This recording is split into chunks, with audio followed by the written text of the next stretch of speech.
ছাত্ৰ ছাত্ৰীসকল তোমালোক সকলোকে মোৰ চেনেলটোলৈ স্বাগতম জনাইছোঁ। আজিৰ ভিডিঅ'টোত আমি পেজ নম্বৰ 32 আৰু 33 দিয়া প্ৰশ্নসমূহৰ আলোচনা কৰিম। চোৱা, প্ৰথম প্ৰশ্নটো হ'ল 8 নম্বৰ প্ৰশ্ন। উপযুক্ত স্থানত ভাৰতীয় পদ্ধতিত কমা ব্যৱহাৰ কৰি খালী ঠাই পূৰ কৰা আৰু লগতে ডাঙৰ, সমান আৰু সৰু চিন ব্যৱহাৰ কৰিবা। তো insert commas suitably according to Indian system of numeration and fill in the blanks using greater than, equal and less than sign.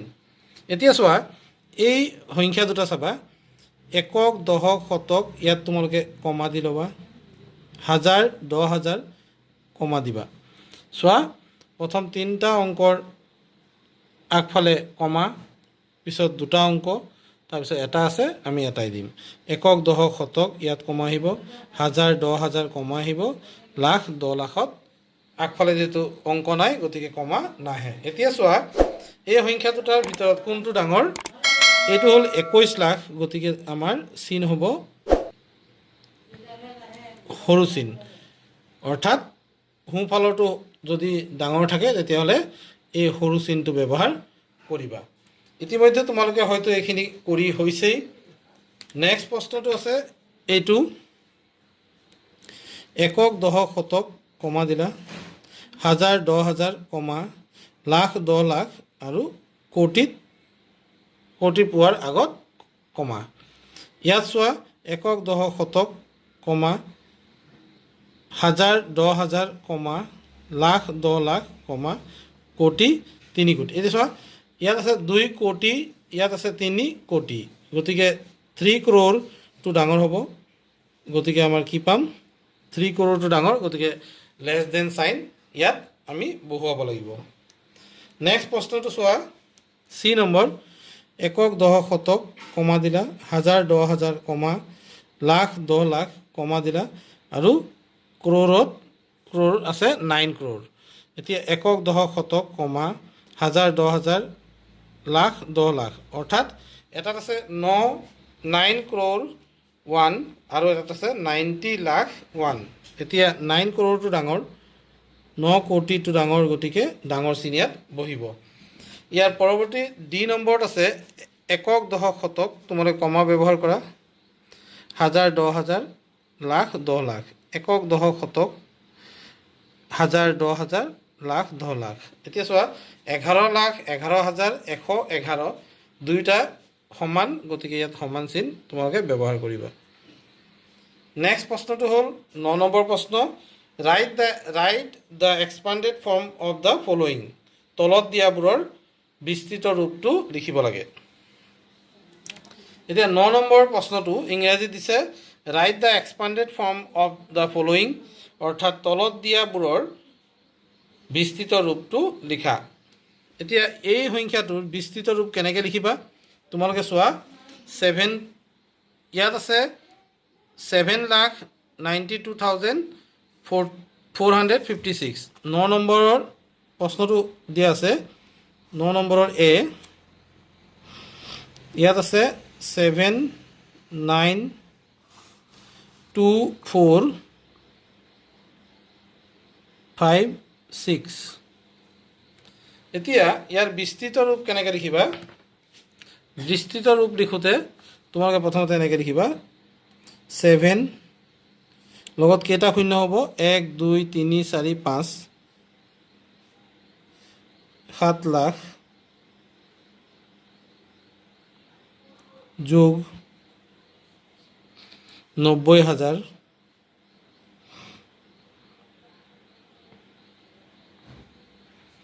যোগ 2,000 যোগ 400 যোগ 50 যোগ 6। প্ৰতিটো অংকৰ স্থান অনুসৰি আমি লিখিব লাগিব। তো 7 লাখ আছিল, গতিকে 7 লাখ যোগ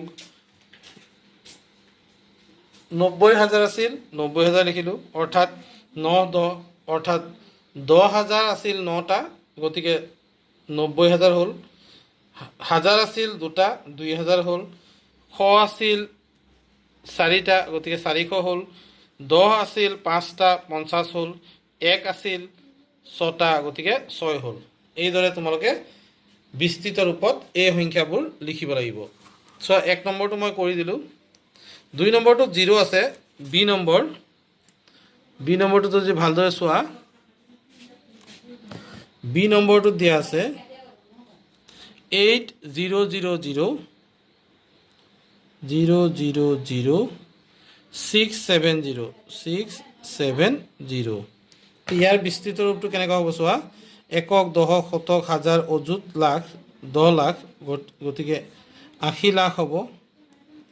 1 2 3 4 5 6টা শূন্য যোগ, চোৱা ইয়াত 0 আছে 0 আছে 0 আছে, ইয়াত 600 আছে গতিকে ইয়াত তোমালোকে 600 লিখি দিবা, যোগ 70 এনেকৈ তোমালোকে কৰিব লাগিব।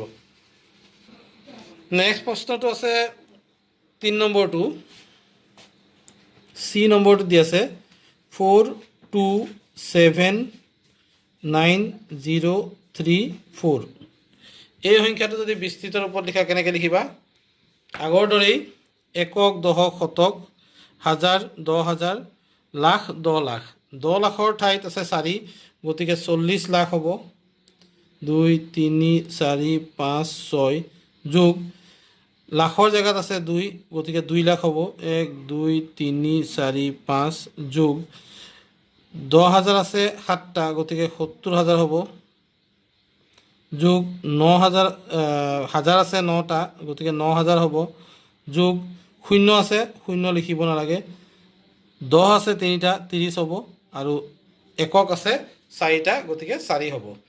এই ধৰণে তোমালোকে এই প্ৰশ্নসমূহৰ উত্তৰ কৰিব লাগিব। তো 9 নম্বৰ প্ৰশ্নটো হৈ গ'ল। এতিয়া আহিল 10 নম্বৰ প্ৰশ্ন। ইয়াত দিছে Manisha purchased 12 kilogram 250 gram of sugar. মনীষাই দোকানৰ পৰা 12 কিলোগ্ৰাম 250 গ্ৰাম চেনি, 25 কিলোগ্ৰাম 750 গ্ৰাম চাউল, 2 কিলোগ্ৰাম নিমখ আৰু 350 গ্ৰাম জিৰা কিনিলে। তেওঁ মুঠ কিমান ওজনৰ বস্তু কিনিলে? তে এই প্ৰশ্নটো উত্তৰ কৰোঁতে তোমালোকে কি কৰিবা চোৱা, 10 নম্বৰ প্ৰশ্নটোৰ উত্তৰ কৰোঁতে তোমালোকে লিখিবা weight of sugar, weight of sugar অৰ্থাৎ চেনিৰ ওজন 12 কেজি 250 গ্ৰাম, 12 কেজি 250 গ্ৰাম লিখি ল'লা।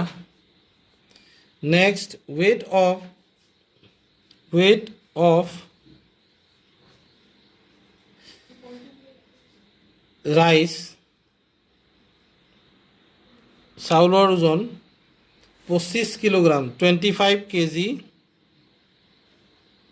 750 গ্ৰাম লিখি ল'লা।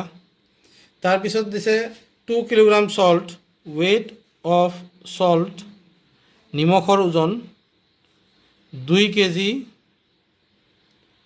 কেজি দিয়া আছে আৰু গ্ৰামত নাই গতিকে 000 গ্ৰাম। তাৰপিছত দিছে জিৰা, ৱেইট অফ জিৰা,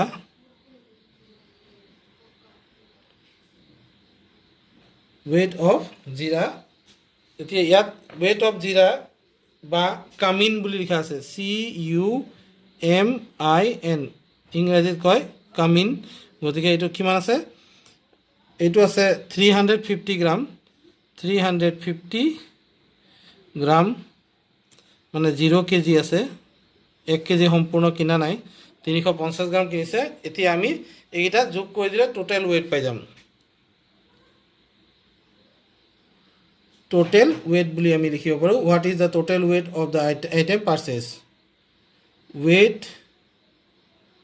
অফ দ্য আইটেমছ পাৰ্চেজড।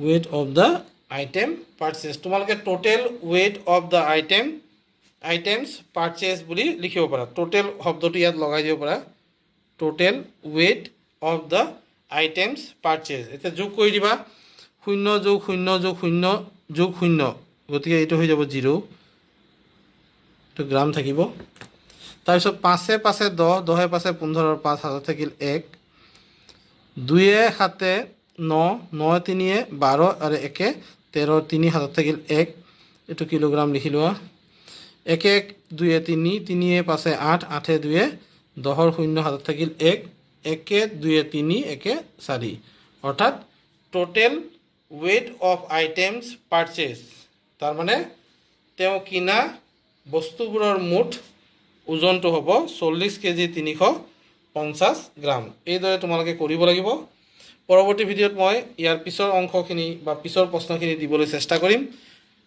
সকলোকে ধন্যবাদ জনাই আজি ভিডিঅ'টো ইয়াতে সামৰিছোঁ থ্যাংক ইউ